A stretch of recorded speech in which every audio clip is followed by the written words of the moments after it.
I am one of your hosts, Jenna Ditch, and we have the beautiful Jay Jones Hi. co-hosting. Hello, hello. We have a really, really special episode for you today. We have Melissa joining us, and Melissa works with an organization called Reclaim13. And she works directly with survivors of sexual exploitation. And she does a lot of things. And we're going to talk to her a little bit today about what some of those things are. But really, at the crux of it is she helps these young women and these girls to heal. She helps them to heal after they've been through things that some people maybe have never experienced or have even thought about. And we want to create awareness of the issue of trafficking and sexual exploitation. One thing that we will find out when we talk to Melissa today is it's not just in the movies. It actually is something that happens in the cities, in the suburbs, and in unexpected places and unexpected ways. And so we want to create awareness around this. We want to give you tips so that you know what to look for. And we want to equip and empower you to actually be a part of the solution. So Melissa, thank you so much for joining us today. And I would just love if you would take a few moments and just like introduce yourself. Tell us a little bit about you, and specifically, like, how did you get involved with this cause? Okay, Jay and Jenna, first off, I want to say thank you so much for having me. I'm Oh, so looking forward to this. I'm really excited that you guys want to get involved in this cause, and because it's a cause that's extremely near and dear to my heart personally. So I want to thank you both. It's so good to see you both. And you too. excited for tonight. So to start out, I have been with Reclaim13 for going on 5 years now. It was actually honestly, a very spiritual, very God-given moment that brought me to Reclaim. I was at a point where my kids were all growing up. They were getting a little bit older, and they didn't really need stay-at-home mom at home as much. I knew I wanted to do something, but I just didn't know what. And trafficking was something that was always in my mind. I had seen the movies, I'd seen Taken and human trafficking in different movies, and having two teenage daughters, it was something I think that always haunted me. And so I kind of started to just think, you know what, maybe I want to do something with that. And it just came to me one night. I learned about a program that was going on at a church nearby in my community. I went to a program that night and listened to 3 different presentations about different, there was a survivor there, an adult survivor. There was someone there talking about an organization that helps adult women survivors. And there was also a member of the FBI there. And I was sitting there listening to all of this. And in my head, I said, I want to do something with children. These organizations, that were speaking, they were wonderful. They're doing good things, but that's not what I think God was telling me to do. Mm-hmm. So in that moment, the presentation was over. I got up to leave. And as I was walking out, something told me to stop. And I paused for a moment at the door. And at that moment, someone actually came on stage and said, wait, before everyone leaves, we actually have some of our partner organizations who were in the back set up at tables. And I turned around, there were 4 tables set up. Something guided me. I passed by table 1, 2, and 3. And as I walked up to table 4, I heard the volunteer behind the table saying, we help children. That is what we are here to do. And I knew that God pushed me to that table, and I've been with them ever since. I've been with them in a couple different capacities. When I first started with Reclaim13, my goal was more administrative. I focused on doing some fundraising for them, some event planning, with the ultimate goal of working with our kids. And that is actually where I've been now for the past several years. I am serving as a mentor to our young ladies in one of our houses, which I will tell you about later, as well as to a young survivor who is outside of our program now. And then I also serve as a member of our crisis response team. And with that, basically we have a 24-hour hotline that I work on. And I'm also just, like I said, in a crisis response position where kind of at the beck and call of the organization. When something is needed, when they need someone to go in, I am one of the people who does go in there full steam ahead. Wow. Yes, so that is what I do with Reclaim. That's amazing that, I was just speaking to you, and then right there was that opportunity to get involved with what he was telling you. And I know personally for me, it was similar in that God was putting it on my heart that this is a real problem. And it always felt so big and overwhelming and scary and uncomfortable. Like it's one of those things where it's like, oh, that's so painful. I can't look. But as the Lord began to keep working in my heart, it's like, if I don't look, if I don't get involved, who will? And I had no idea like how I was going to get involved, what that looked like. I literally got on Facebook and I started typing in my community groups in the area where I live and said, hey, everyone, I want to be a part of a solution for trafficking. Anybody else? And a few people texted and said, well, what are you going to do? And I said, I don't know.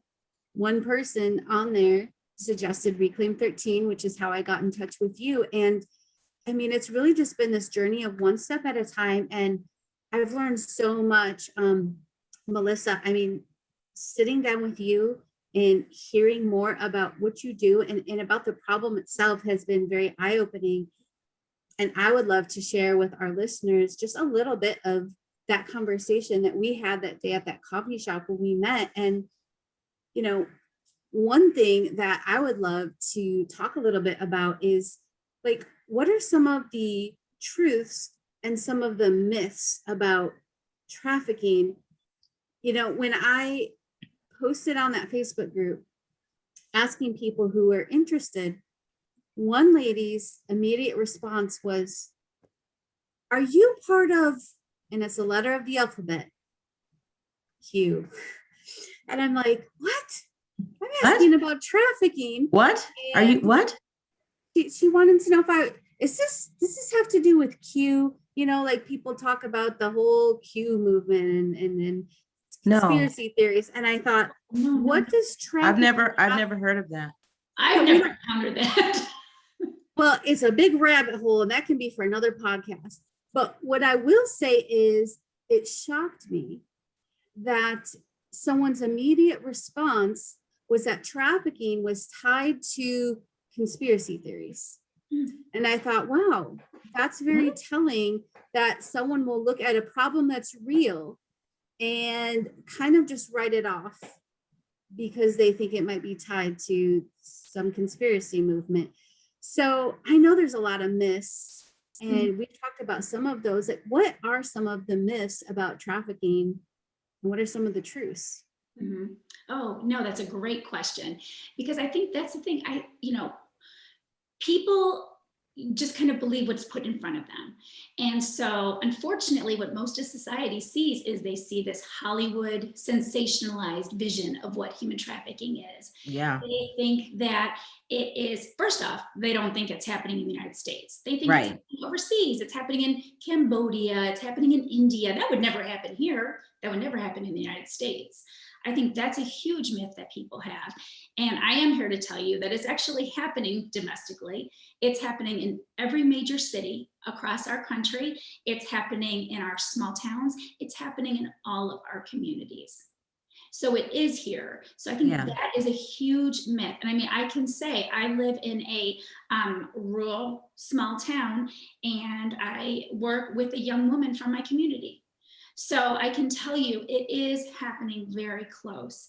And I think for people to put those blinders on and to say, well, not in my backyard, that would never happen here, that is a very, very false statement. And it's just going into this very blindly. and that's what part of my goal is I want to go out and educate people. You need to open your eyes. It is happening everywhere. So that's one huge myth. I think the other major myth that we're kind of overcoming, and it's one, to be honest, I actually thought this as well when I first started learning about trafficking. Again, you go back to that Hollywood sensationalized vision of what trafficking is. People think that it is the child that is snatched off the street corner, or it is, the child that is at the mall and they get grabbed. And I never want to say that doesn't happen, because that does happen. But more often than not, what we're finding is it's happening at home. It's happening because of these cell phones, social media. What's happening more often than not is you have children who are at home, and especially this year, I mean, we're seeing that numbers are unfortunately skyrocketing because there's time.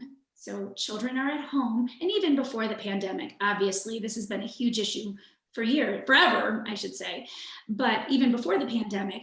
However, you have children who are at home. And I know I was guilty. About 10 years ago, we moved into our home, and I was adamant. I want the computer in the kitchen. I want to see what my kids are doing on that computer. My kids will not have TVs in their bedrooms. I mean, that was 10 years ago. And now you think about it, every single one of our kids has one of these, and they're taking them up to their bedrooms. So you think about that. Basically, the world has access to your children through this. Predators are very, very good. They have figured out how to reach out and get access to our children, and it's happening through all forms of social media. So I think those are, and we'll touch on that all in a little bit, but those are, I think, two of the biggest misconceptions about it, that it's A, not happening here, and B, it's that child, again, that is snatched off the street corner. It's that child that is chained to a bed, locked in a room. Again, I would never, ever say that doesn't happen, because I have worked with survivors who it has happened. But that is such a small, tiny percentage. So more so than the physical restraints, that physical bondage, it's actually more of an emotional bondage, a mental bondage. And these, again, Wow. I'm gonna say it, these predators, these traffickers are so good at the mind manipulation on these children. They know exactly how to say things, what to say that will get that child trusting them. It's called a grooming process. And for a predator, they're gonna take their time. For them to actually when they finally have pulled in a child, that child is worth a lot of money to them. So they aren't going to rush things. They're going to take their time, and they will groom children. And again, we'll talk about that a little bit later when we kind of talked about the different tactics that traffickers use. But those are probably two of the biggest misconceptions. Going back to, I just want to say, obviously we're here in the Chicagoland area. Hopefully this will reach people, outside of Chicago and across the country. But being in a major city, there's obviously gangs, there's gang violence in cities. And what we have found in the past was that gang members used to, drugs used to be their I can't even think of the word, their choice. They're money makers, right? Yeah, Like thank you. They're money makers. Thank you. Yeah, I was tongue-tied there for a second. And what would happen is they would get the drugs, they would have to get the drugs, they would sell the drugs, they would get the money, they'd have to go and buy more. Well, what they started to realize that with the girl, they could sell a girl over and over and over again. So with that, so soon, sex trafficking and trafficking of women and young girls actually has now become their moneymaker of choice. And while that's happening in big cities, we are seeing that is expanding out to the suburbs. They're just kind of stretching it and coming, I guess, as far out. Their reach is very, very big, unfortunately. Wow.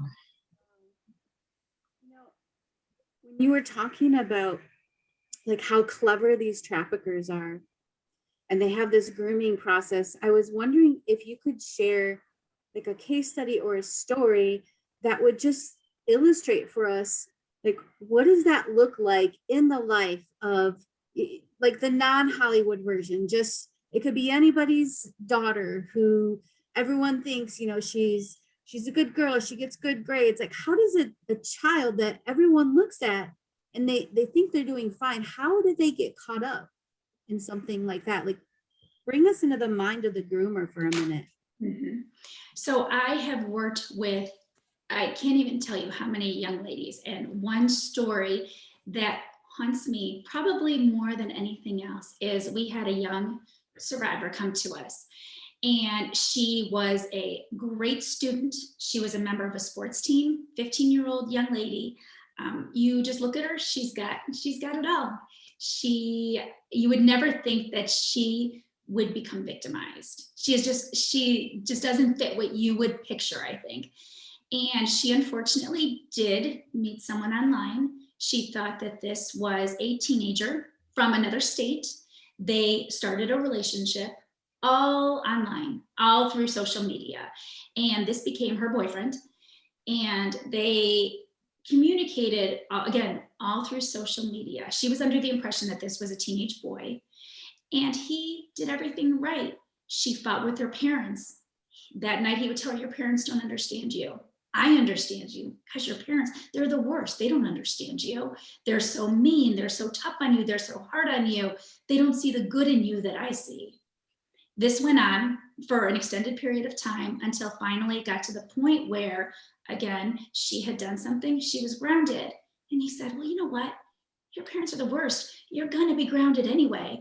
Why don't you come see me? I'll get you a ticket. And this Wow. lady was actually able to fly on her own out of state. She got off the plane in another state. And fortunately for her, this trafficker, at the time, this boyfriend of hers, was actually being watched by FBI. And she was actually taken and she was grabbed by FBI as soon as she exited the plane.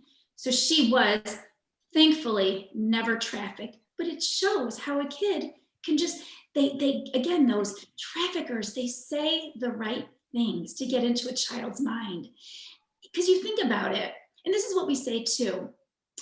Again, I think you have that image in your head that a trafficker is this big, they call them like gorilla pimps. They're strong, they're burly, they're rough, they're gonna abuse, they're physical. And again, that does happen. I always wanna say that there are those sorts of traffickers. But again, if a trafficker comes on, or a perpetrator or a boyfriend comes on very aggressive and very strong and physical and abusive, a child is smart enough to see that and to say, okay, you know what, there's a red flag. I don't think I want to be around this person. However, these traffickers, what they do is they come in nice. They come in sweet. I understand you. I appreciate you. I love you. I would never hurt you. I will give you things that nobody else can give you. And when a child is in a situation, either, they're a typical teenager and they're having, troubles at home with their parents, or there are those situations where kids are more vulnerable. They do come from an abusive home. There's violence at home. There's poverty at home, that makes maybe some children even more vulnerable to that. But when a child starts hearing that over and over, they're going to start to believe that. And they're going to start to put aside those relationships that are normally the healthy parental relationships or whatever. And all of their focus is going to go into that perpetrator. So that is what happened in this case. Thank God that she was being watched and she was grabbed before anything further happened. But that's just one that just to this day will haunt me forever, because I know how easily that could happen to any one of our girls. Yeah, that makes a lot of sense. That's scary, because when you mention the language that he was using, that kids really do talk like that. I mean, kids talk like that to their friends. They say stuff like, "Oh my gosh, your parents are so mean. Oh my gosh, they don't understand." I mean, I have definitely heard that, and so that's scary that you say that, because my and I mean, these are people that I know, so I know they're not some trafficker out there, but, you know, she'll come to me and say, oh, well, this is what my friend says about that. This is what my friend says about, you know, when you did that, you just don't understand me. So it's like, whew, when you say that, I'm like, goodness gracious, Mhm. it would be so believable and possible for that to happen. It is. And that's what they do. These perpetrators, they know how to talk. They know how to talk. They know what to say. And in that situation, I don't even think I said this, but that was not a teenage boy. That was a grown man that was Right. waiting for her, you know, in the other state. So yeah, they do. They know how to talk the talk and walk the walk for sure to get these kids to kind of almost like fall under their spell. Yeah. I was wondering if you could shed some light on like some statistics for us. You talked about how like the gang members, for example, they found they can make more money by selling girls than drugs. How much money is is a girl worth to a trafficker? Like, what is this $1 million business? Is this a $1 billion business? And how many people are at risk? Because I think people tend to think it's like a small problem, but as I hear you talk, I'm thinking the numbers are probably bigger than most people believe. No, they definitely are. And, you know, I'm not one, and I'm just pulling up some of my notes here with my numbers. I don't really like to quote specific numbers because I think that they can be very, very skewed. You know, just some of the rates that we've been told are that, you know, there's 21 million people being trafficked worldwide. 5 million of that are children. So we've heard that, you know, we've heard a lot of different numbers. And so I don't like to specifically say a specific, you know, one of the things that I think I can quote is that 1 in 4 girls will be sexually abused, assaulted, exploited by the time they're 18, and 1 in 6 boys. So that is a number that I think is pretty consistent.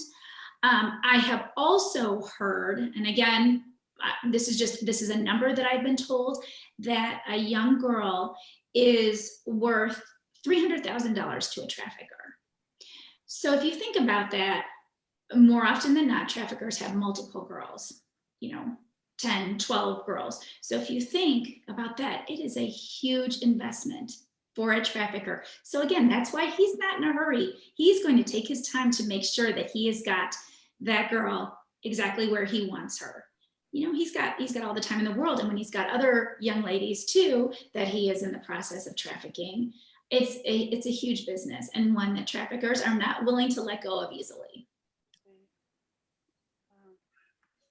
So I know one of the things that I really like about the organization you're with, Reclaim13, is part of their work has to do with prevention. Mhm.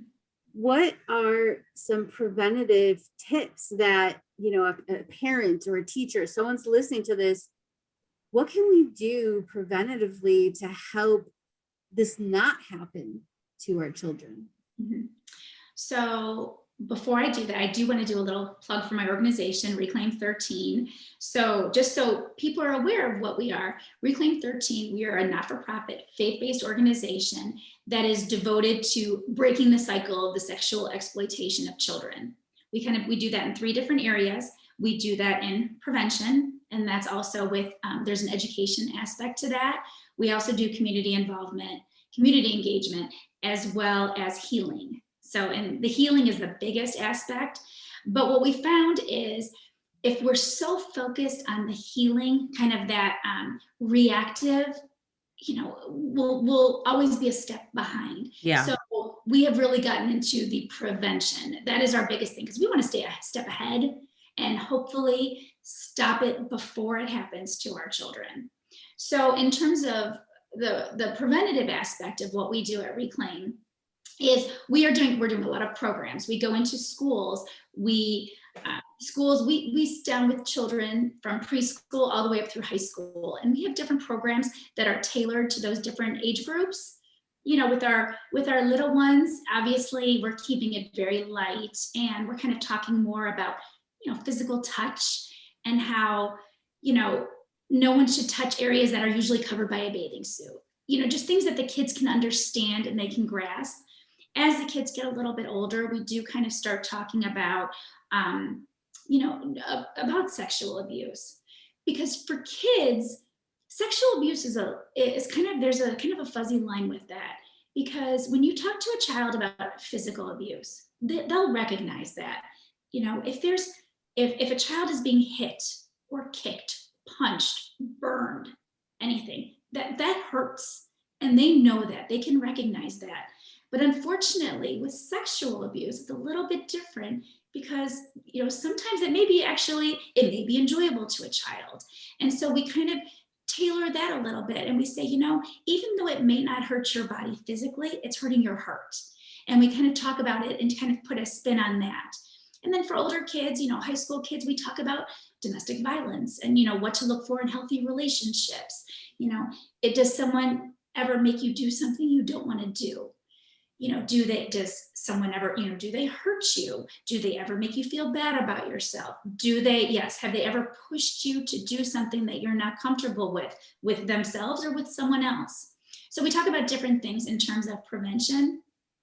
And honestly, what you can do is take those lessons and you take those home and you talk to your little ones. I think the best thing to do is to start talking to your children when they're young. And again, like I said, talk to them about those no touch areas. One of the biggest things that I can say, which I never really knew about it before, but we've always taught our children stranger danger.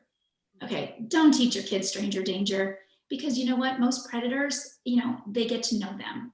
And a lot of times what happens is predators put themselves in positions where they have access to children. Right. So it could be teachers, it could be coaches, it could be pastors, it could be, youth group organizers, it could be managers at jobs or whatever. So I think if we want to get away from the stranger danger, because, if a child is so hyper-focused on stranger danger, well, then they're going to let their guard down and think, okay, well, I know this coach. Okay, I know he kind of, inappropriately touched me, but it's my coach. He's not a stranger, so he can't be abusing me. So we need to get away from that mindset and just talk to them and let them know, any sort of touch, it, needs to be brought to you, and so I think just creating a relationship with your children, calling body parts by the correct names as well. It's just something so, I think it's almost like common sense, but I think a lot of people, I know I didn't, we had, goofy names for body parts, but I think doing that so that your children come to know what those parts are and what, is that appropriate touch with those parts is important, so that they can, honestly, and educate, talk to you about it very frankly and not be ashamed, I think, of talking. Because that's the thing, I think a lot of kids who grow up in houses where those things aren't talked about, they do get nervous and they are maybe ashamed to come talk to mom and dad. So it is good to have those lines of communication open from an early age, so that you just kind of create that awareness with them and know that they can come to you and they can tell you if something doesn't seem right. Right. So I think that's important.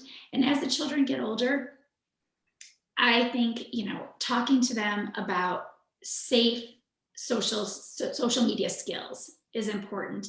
Not putting things up. I know I talk until I'm blue in the face. You don't put something on social media that you don't want the entire world to see. You can never get that back. So we're, talking about those kind of things, and I know the more you talk about it, I'm of the mindset, the more you talk about it, the more it's going to sink in. And, you could tell your kids 1,000 times and they'll be sitting there rolling their eyes, shrugging their shoulders, looking away. But the hope is that the more you talk about it and the franker you are with it, that's going to sink in. And they're going to have that in their mind. And when something, God forbid, if something happens, that will be implanted in their mind. And they'll know, okay, you know what? This isn't right. Something is going on here. This is not right. You know what? My mom, my dad, my teacher, somebody mentioned that to me. And oh my gosh, maybe, talking to them about perpetrators and saying, you know what? A trafficker or an abuser isn't necessarily going to come on strong and abusive in the start. They may come in And, they'll be persuasive. They'll buy you things. They'll do all these right things. And just, talking to them about those specific situations, again, it could be something that a child will hear and say, okay, this could be something that I need to, either back off from or, talk to somebody about. Right. Wow. That's so helpful.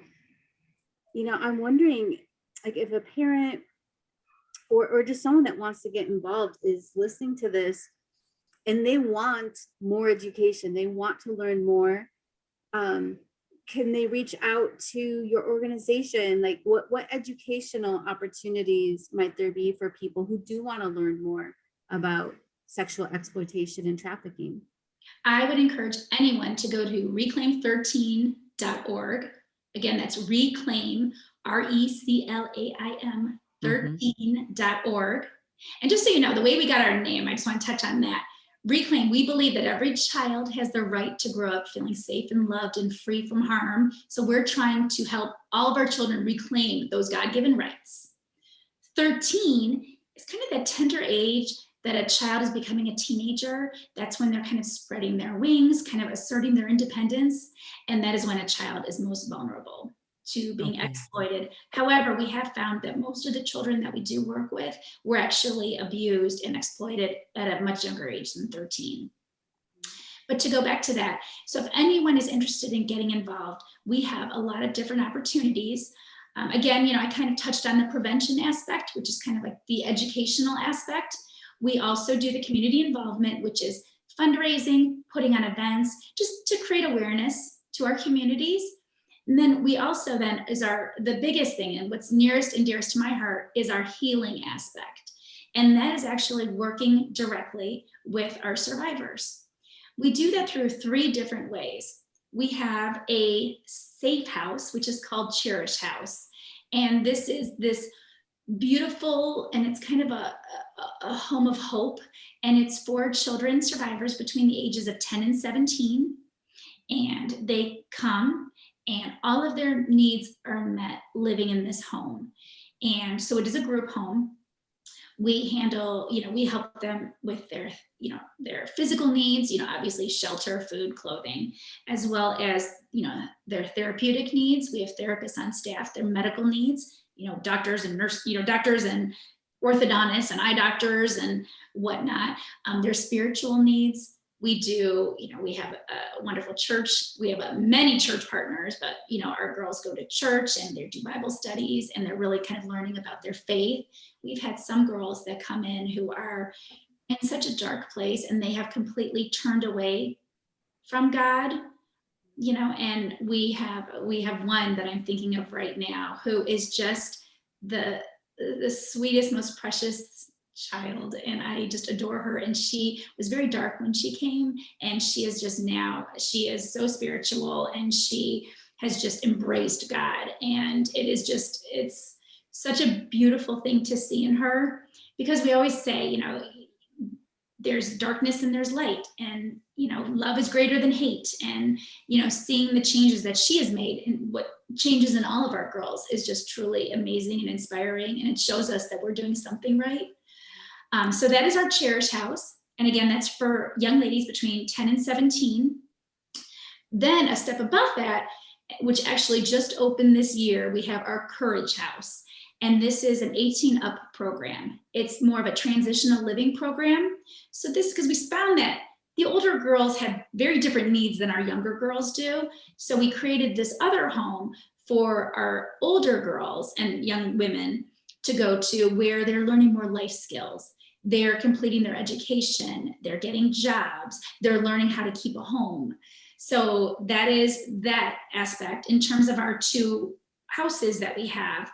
Then we also have a very significant mentor program where girls who necessarily don't live at the house, but still want to stay involved and be part of the forever community that we're building at Reclaim 13, they can be paired off with a mentor who will just help guide them, who will help them with their education, with healing, with life skills, just kind of someone to be that connection into our organization and to kind of help them go through the healing process.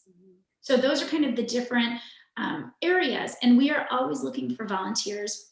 We are constantly, we have, this year's been a little different with COVID. Usually we do some big training programs for people, just introducing them to human trafficking in general, as well as to Reclaim 13 and what we're specifically all about. I know that there are some, I think they're being done more through Zoom, but we are always looking for volunteers. We're very hopeful. We have a huge gala that happens in October. We're very hopeful that that is going to be happening, and that takes a lot of planning. So anyone who is interested in getting involved, we would find a place for you. If you're, like I said, you can, if you want to work with the girls, we could get you to that point, with some time where you are, trained and you are in a position where you, can help them. Or if you just kind of want to be behind the scenes, you want to contribute, but you don't know how, fundraising is an opportunity, planning is an opportunity, education. We have a group that is just strictly devoted to prayer. And we'll send, if something's going on, we blast it out. And we know that there are people all over who are sending up prayers for us. So there's a spot. There's a spot. Anyone who wants to get involved, we would love it. And we would appreciate it more than anything. What did you say, Melissa? Melissa, what did you say? The forever something? A forever community. Forever community. I love that. Yes. So if someone wanted to learn more about volunteering or getting involved, then they would just go to the website and they would be able to find a way to get involved by doing that. Yes, on there, I believe there is a volunteer link. And so you can click on that. And I believe what happens is a volunteer application pops up. So you can just complete that and that gets sent off to our office and we will get in touch with you. Okay. But yeah, check it out. Like I said, we have, normally in a normal year, we do a 5K run to raise funds. We do our gala. We actually do have a survivor art show that is coming up on the, I'd have to look, on the 20, I believe it's on the 25th, Sunday. Oh my goodness. This is 25th. Sunday the 25th at the Morton Arboretum. And so you can go on, if anyone who's interested can go on reclaim13.org, and there is information about our Survivor Art Show on there. And if you don't want to physically go to the Arboretum, we also are doing it virtually as well. So that's an option. And that's just, it's a way I love that. survivors just get out there and they have just put their feelings and their thoughts into beautiful art. Wow. We got to do that. I mean, we got to do that. That sounds awesome. Oh, good. Yeah, we had, so 2 years ago was the first year and it was wonderful. It was just extremely emotional. It was a beautiful, beautiful program that was put together. And then last year, we actually, unfortunately, did it all virtually. And so we weren't able to physically go, but it was beautifully done as well. So I think if people, like I said, if people don't want to go physically and actually be there in person to see everything, virtually is wonderful as well. And it definitely gives you a greater appreciation, I think, of the strength that our survivors have and just how far that they've come. You know what though, Melissa, this is the thing. When you first started talking about this ostrich, mentality, or I don't know if that's the right word, but where you bury your head in the sand and you don't want to know and you want to believe it's somewhere else and it's in Europe and it's not here, I'm definitely, I think Jenna said it somewhat, but for me, especially, it's so scary and so real and so spiritually dark that it's like, yes, I want to put my head in the sand. When I listen to you and hear all of this information, and that's it's not just trafficking. There's all kinds of subjects that I think we want to push away, we want to turn away from, and we feel like it's like the what are they, the little baby raccoons, they cover their eyes and they think because they can't see you that you can't see them. And actually that is part of the problem. That is part of how our kids get taken. It's part of how our kids are not aware. They're living in a bubble. And when you all the stuff that you've said, and so for me, if we could go to this Morton Arboretum thing, would be radical, because it would be something where it would be like a door, that we go through into this topic and say, listen, guys, this artwork was done by people who have suffered, through this, and this is what I want to talk to you about. I mean, I just feel like it would be a really powerful way to open up something that I've been afraid to open up, and so I'm really super grateful for you to share a lot of these things, and to really open up my eyes to a lot of things that I have misunderstood completely. I'm so happy I was able to do that. Me too.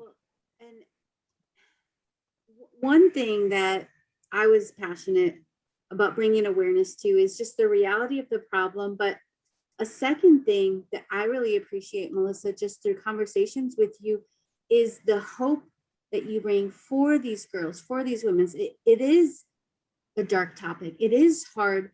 But when I see you talk about these girls' stories, the journey of their healing and how they've changed and how they've grown, and I see the smile on your face as you're recalling a specific person and talking about it, Yeah, that gives me hope.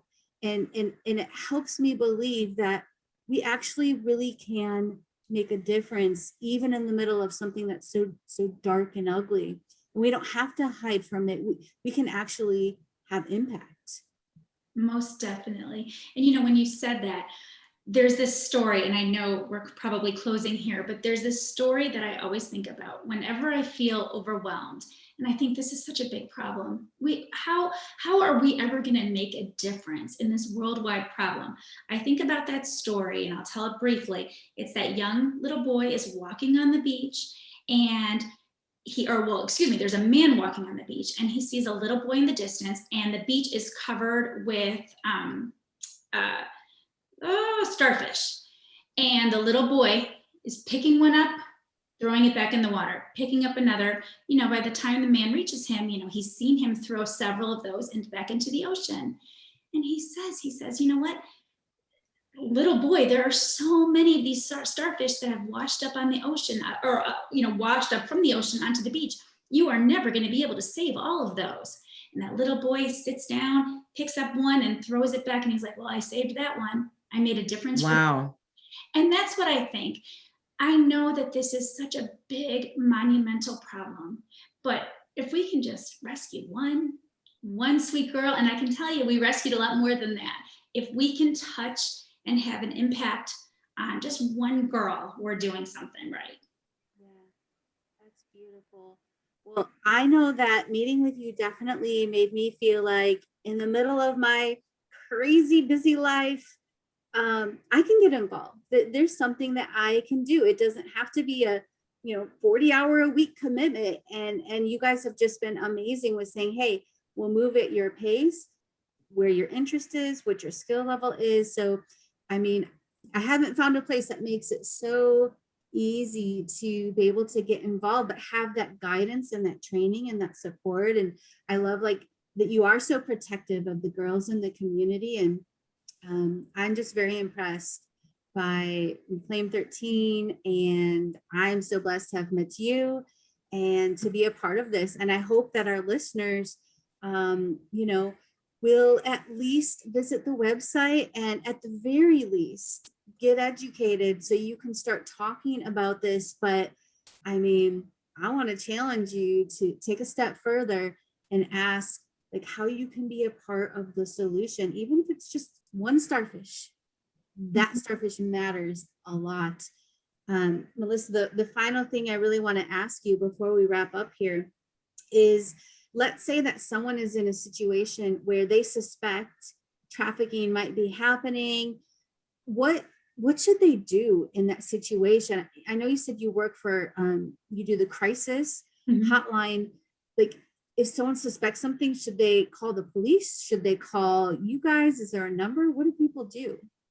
So I would say the first question that we ask whenever that hotline rings is, are you safe? I need to know if you are safe in that exact moment. And if you are not safe in that exact moment, call 911. 911 is going to reach you faster than we are able to reach you. However, if you've got someone if you're suspecting that someone could be a victim of sexual abuse or exploitation, or you yourself is in that situation, please, yes, we have a 24-hour, 7-day-a-week hotline. The number is 312-462-3306. And again, that hotline is 24 hours a day. And what we can do is then we can go ahead and we will assess your situation. And we have got at our disposal a multitude of resources. And what I love so much about our organization is we're going to help anyone who calls us. We've had men call us. We've had survivors of labor trafficking call us because they see the hotline, they hear trafficking.